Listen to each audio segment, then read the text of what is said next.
In the heart of bustling, vibrant Manhattan, there's a phantom that chills even the most hardened souls to the bone: the Faceless Postman. Back in the 1970s, Arthur Gray, a mail carrier, vanished without a trace down a shadowy alley near Times Square. His mailbag was discovered, soaked in fresh blood, the letters inside ripped to shreds as if by claws, but Gray himself had dissolved into the night. Ever since, whenever rain pounds down, drowning the city, and the streets grow cold and desolate, he reappears, a tall, gaunt figure, swaying in tattered postal blues, rainwater dripping from his cap brim like droplets of blood. If you ever happen to cross his path, never look up. His head hangs low, but beneath the cap isn't a face, just a gaping void of black, as deep and empty as a drained well. From it comes a wet, rattling wheeze, as if his throat were choked with stagnant water and mud. His pale, deathly white hands tremble as he shoves letters into mailboxes. Letters without stamps on yellowed, crumpled paper, the writing scrawled in a thick crimson ink that looks and smells sickeningly like freshly congealed blood, marking the day and hour you will breathe your last. For instance, Tuesday, 2:13 a.m. Open that letter, and you've personally invited a nightmare.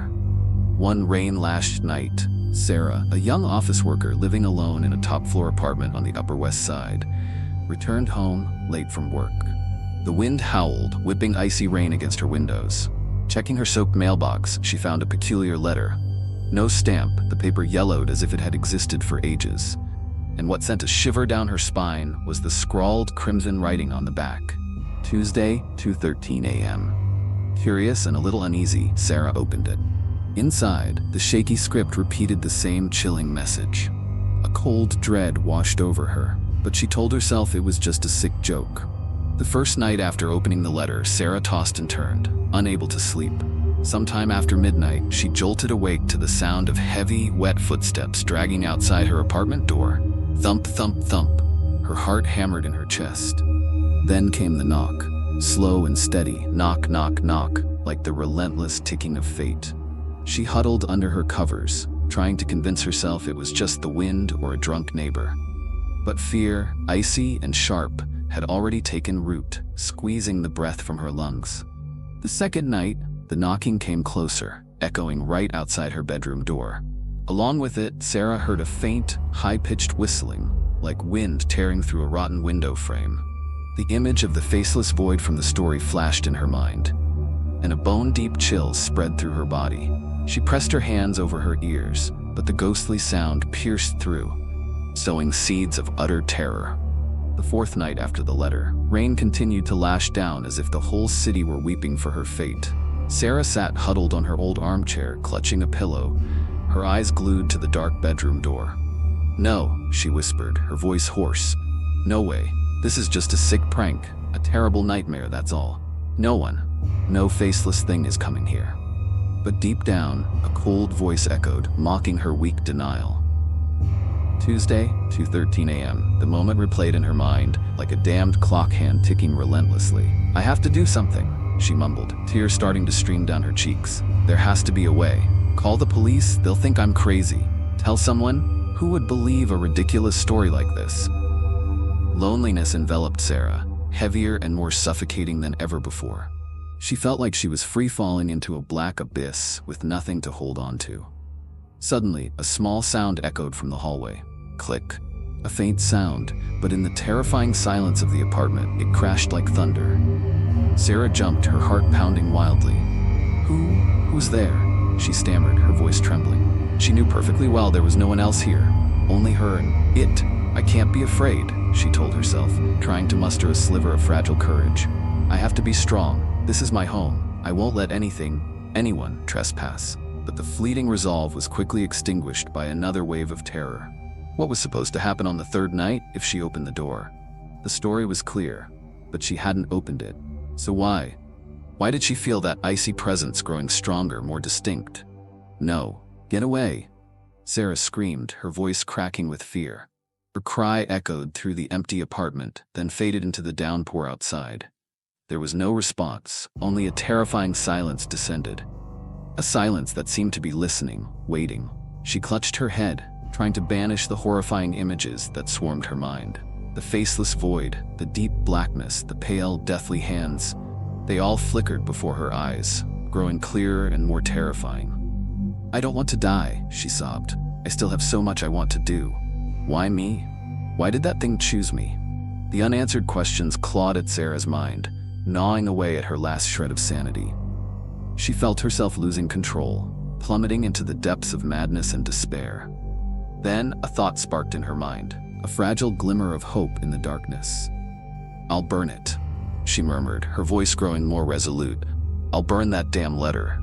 Maybe that's the only way." She stood up, trembling, and turned towards the table where the letter lay still, like a curse waiting to be fulfilled.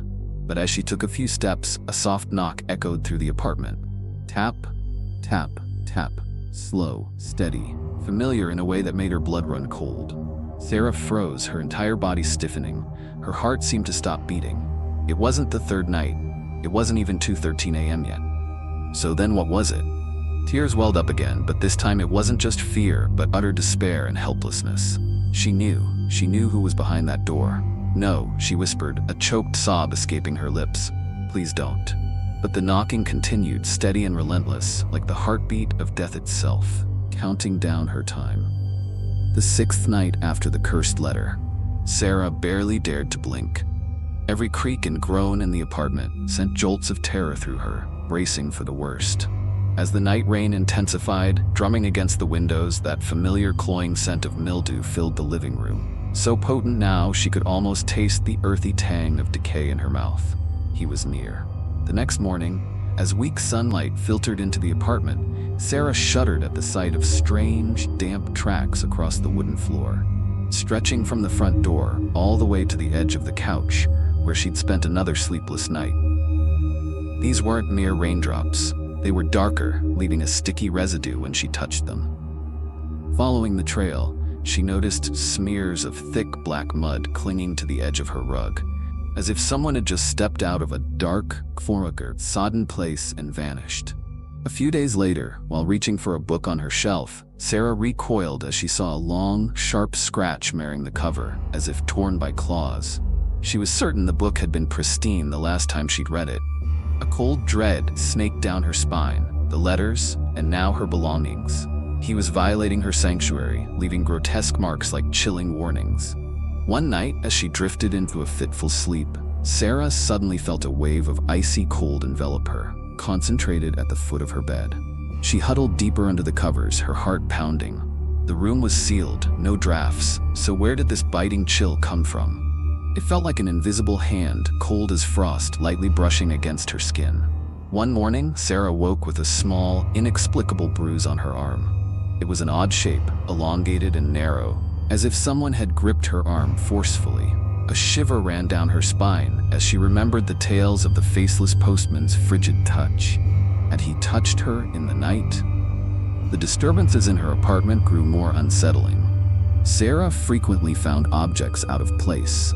The chair at her small dining table would be slightly askew, a picture on the wall tilted, and one night she was jolted awake by a faint clicking sound from the lamp beside her bed, even though no one had touched it.